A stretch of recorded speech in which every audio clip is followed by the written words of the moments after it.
Welcome everyone. This is NFTStudio24 Hinza here, podcast series where we have an interview expert from all over the world to their insight on the Web3 market trend, blockchains.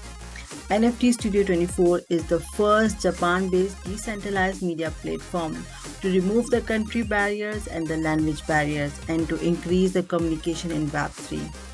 Today's episode, we have a very special guest, Mason Richman, the COO, producer, creative director of Psychedelic Games. He has an extensive background in the field of animation art and the event production. Mason is also the modeling producer for the big projects such as the Golden State Warriors NFT. He is leading a team of artists developers to build video game on the Web3. Glad to have you here, Mason. Thank you for having me. Yeah, so let's get started. This is my first question. Please tell us about your company and tell us how the utilization of the blockchain technology enhance your gaming mechanism in your gaming, especially in your games. Yeah, so our company, Psychedelic Games, has focused on taking the new technology from blockchain and applying it to traditional video games.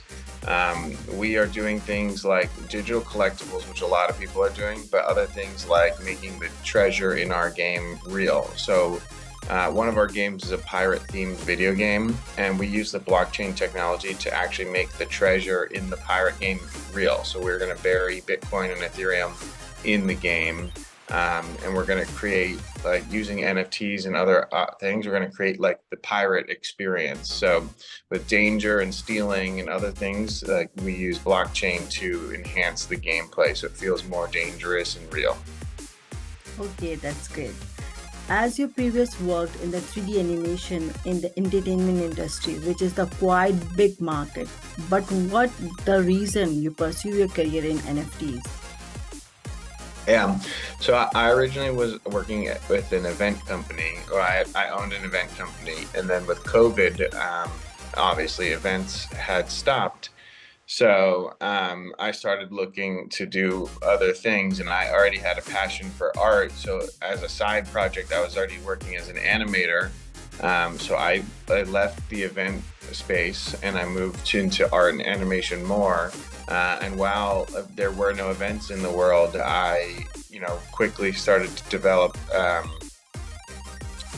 got more interested in crypto and blockchain. I started to take that time where I was doing nothing, and I started reading and I started learning so much about the blockchain technology. And my brother is really the reason why I'm making video games. Is he's got this passion for creating video games, and an opportunity came across his desk to build a crypto video game, and he called me and he said, "Hey, I need animation and art and all this stuff." And I was like, I just did the Golden State Warriors NFTs. I'm ready to do this with you. So then my brother and I teamed up and we started Psychedelic Games with a guy named Harrison who we met, and he's just an awesome partner. Okay, it's mean your brother is your inspiration. Yeah, it's beyond inspiration. He's my partner. He's the person I've always created with my whole life. It's just been such an awesome opportunity to finally do some real work with him. And he was a CPA accountant before, and I was doing animation, art, and ticket sales. So this has just been a dream come true. Oh, that's great. That's great. So your company has a quite interesting portfolio with the high quality characters and well-designed storyline. From the producer's perspective, how does the blockchain contribute to overall your game development? I mean, there's so many elements that are blockchain related in our game, and I'd love to just take this chance to go through some of the unique ones. Besides collectible skins, hats, pets, like cosmetics, we have functional NFTs, like in the pirate game, which is the one I'll be focusing on for most of this interview. The ships are also NFTs, and when you set sail on a premium server with your ship, you have to stake your ship, And if your ship is destroyed, then you have to automatically sell your ship on the auction house. And 80% of the ship's sale price is returned to the user. 10% goes to the team that destroyed the ship, and then 10% goes back to the game for more treasures in the game. So it kind of helps the system. And this wouldn't be possible to do without blockchain technology in the first place. Is we can put in what we call battle contracts, which when you engage with someone, like all of the NFTs go are staked. So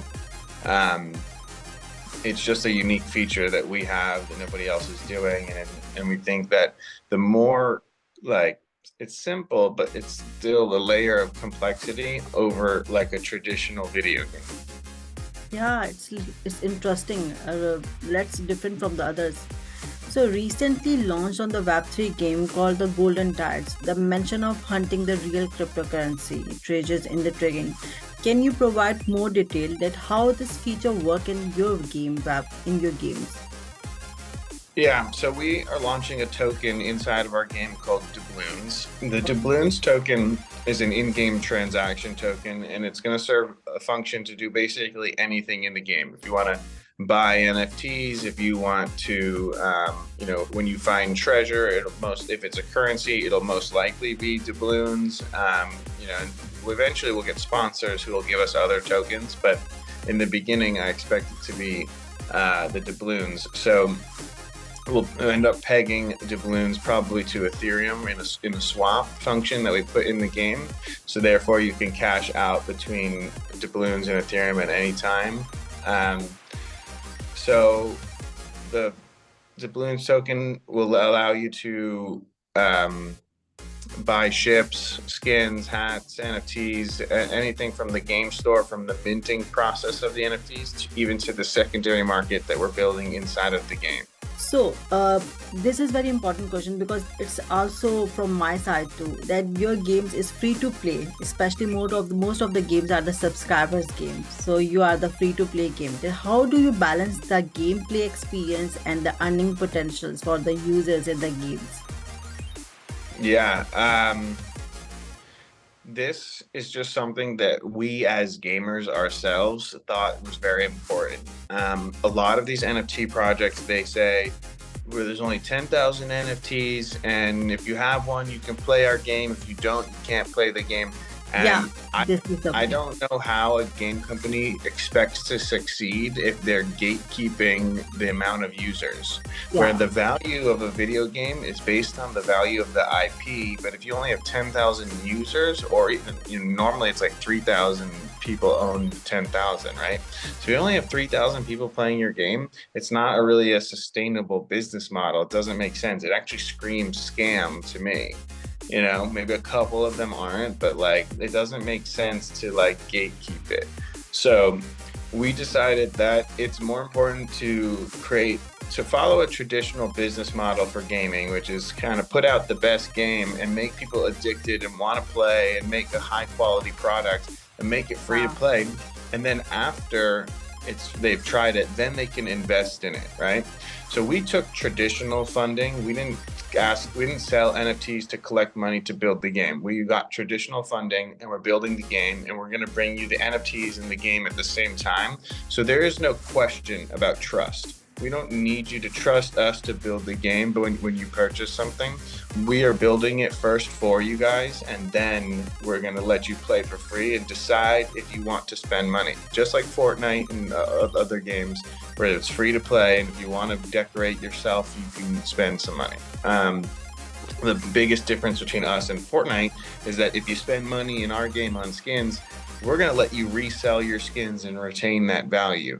We think that that's the biggest function in Web3 gaming, is the ability to give the people the power to control their assets. It's like trading cards. When you buy a pack of Pokemon cards to play Pokemon game, you can sell your Charizard for more money. There's no rules against it. You can take the card and sell it. So why not allow people in video games to do the same? Yes, you're right. An important thing is that you told that 10,000 is just a small amount if you work in the gaming industry. Yeah. Since you lead the team of the artists, what advice would you give the new artists who wish to pursue their career in the Web3 industry? Well, you say Web3, but the real thing that is the challenge for artists now is competing against AI. Yeah.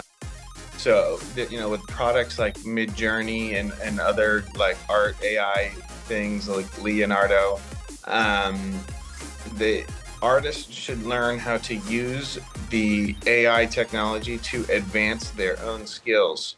So what I've done in our studios, I've encouraged our concept artists to use Midjourney to produce a lot of ideation, and they take the Midjourney products and they redraw it in like their own versions.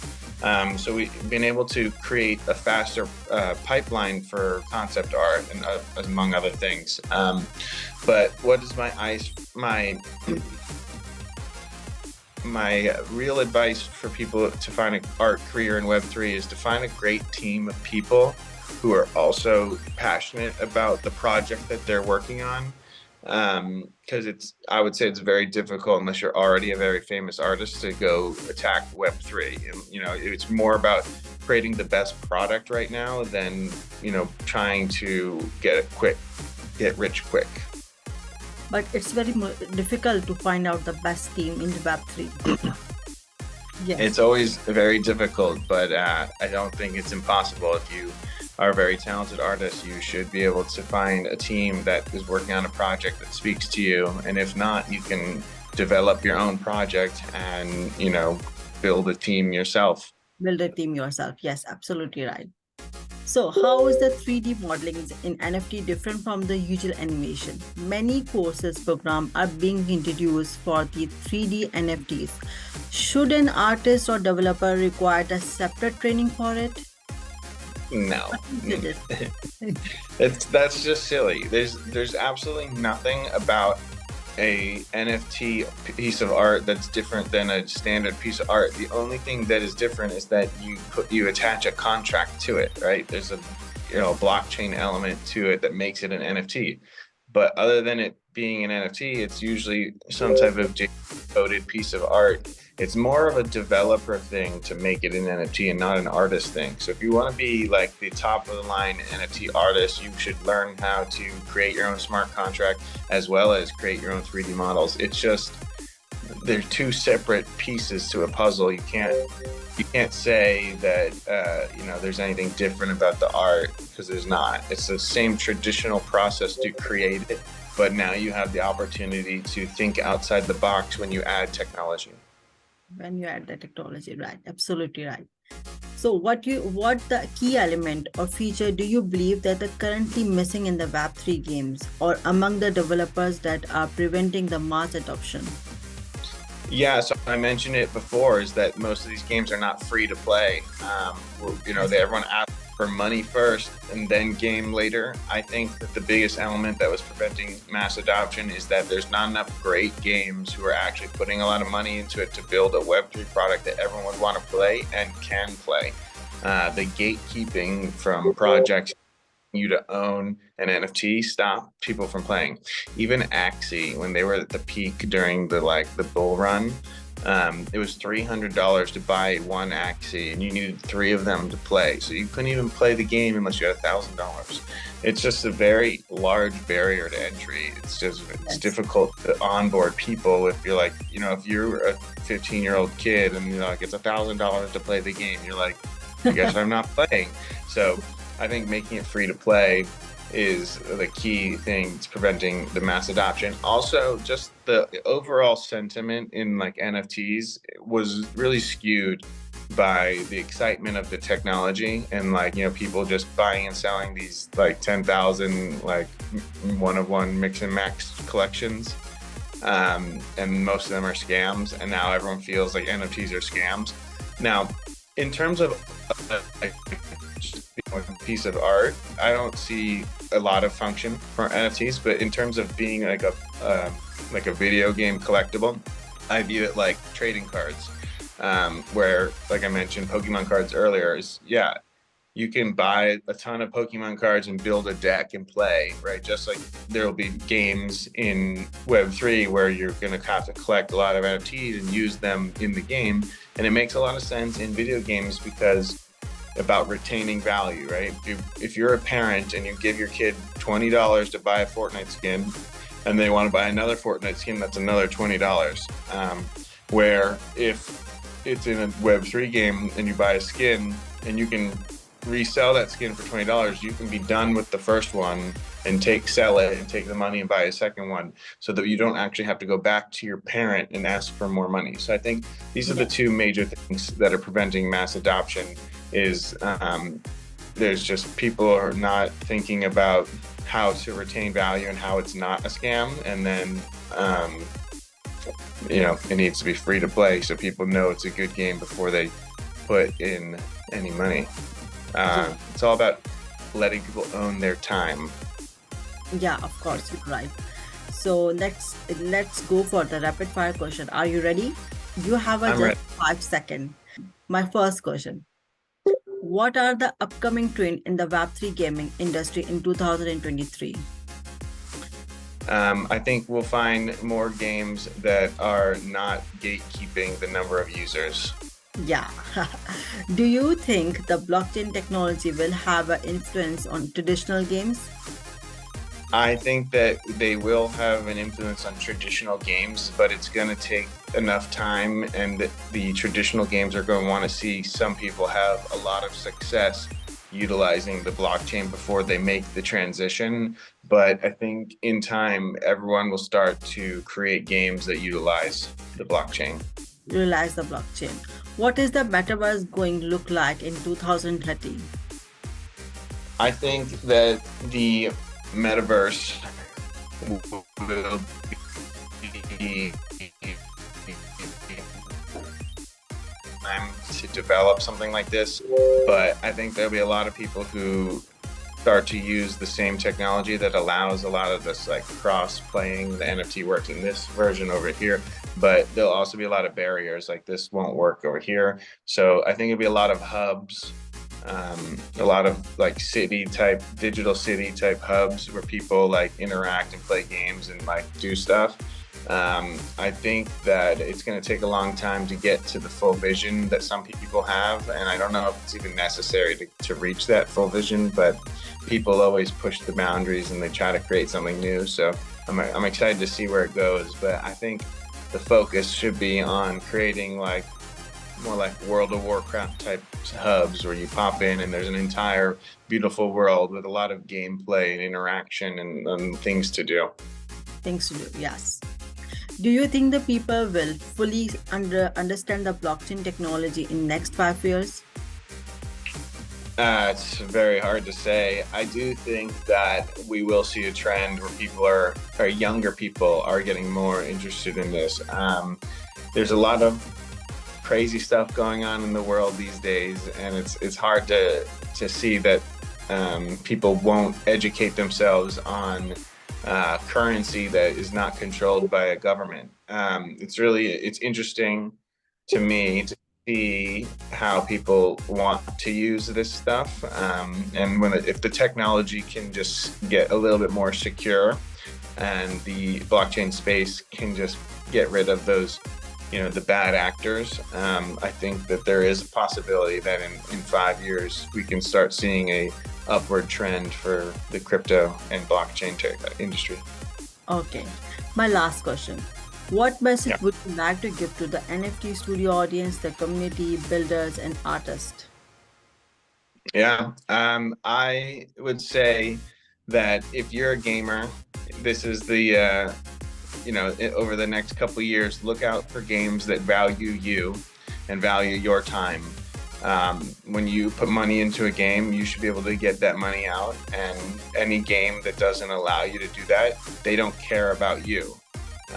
You should be able to own your assets and own your time when you play a game, and not just mindlessly dump money into a video game. Once you purchase, a skin in Overwatch or Fortnite or League of Legends, they take your money. You don't own the skin. They just allow you to play with it. That's it. They just let you play with it. And that's fine, but that sounds like an old business model to me. Oh, that's good. It's a really nice advice to all of the persons. Thank you so much for your time. And this was such a great interview, and thank you so much for having me. You can find us on Twitter at GoldenTides_GG. On the Twitter page, you'll find other official links to our Discord. We do giveaways of our ship NFTs and other items. So everyone who wants to follow along, come and join us. If anyone from this podcast joins the Discord, I'll give you the beta test role. So when we launch the beta test, you guys come play with us. So that'll be something I give to your community. If you join the Discord, open a ticket, say, I heard about you on NFT24, I'll get you a beta test role. If it comes with a free NFT when we launch the game in Q1 next year. So I'd love to have you guys. Thank you so much for joining us today's podcast. This is Hinza here from NFTstudio24. But don't forget to subscribe, like, and share, and be connected on this Web3 space. See you.